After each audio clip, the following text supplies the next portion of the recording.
Leave Me Alone by Vera Brosgol. Once there was an old woman. She lived in a small village in a small house with a very big family. Winter was coming. That meant she had some very important knitting to do, but it wasn't getting done. Her grandchildren were very curious about her knitting. Were you supposed to hit the ball with a stick? Could you eat it? Could you make your brother eat it? Why did the ball get smaller and smaller as you chased it? The old woman was at the end of her rope. So she made her bed as neatly as she could. She swept the floorboards until they more or less shone. She drank tea from her samovar. She packed up her things in a big sack, and as she left, she shouted back, "Leave me alone!" The old woman walked through the deep, dark forest. She made a fire so that she could see what she was doing. Then she sat down and began to knit.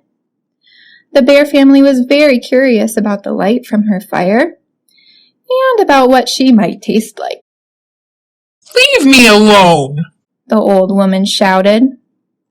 But they didn't listen because bears don't speak English. So she picked up her sack and left. The old woman climbed up the mountainside. It was cold, so she found a small sheltered place, and she sat down and began to knit.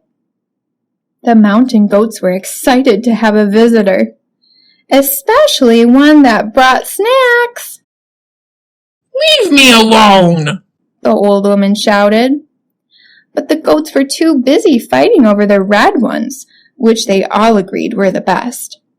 So she picked up her sack and left.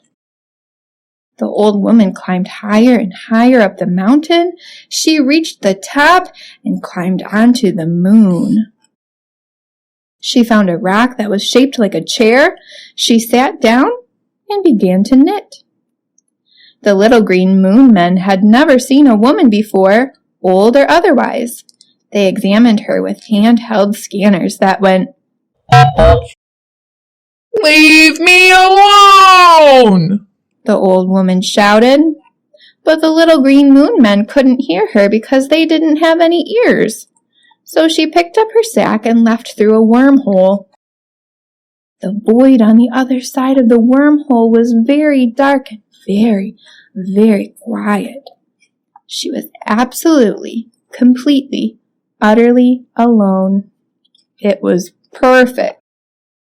Soon she had no more yarn and 30 little sweaters. And she was alone. So she put the 30 sweaters back in her big sack. She swept the void until it was a nice matte black. She had a cup of tea from her samovar. Then she picked up the sack and left through another wormhole. When she came out the other side, everything was right where she'd left it. And she didn't say a word.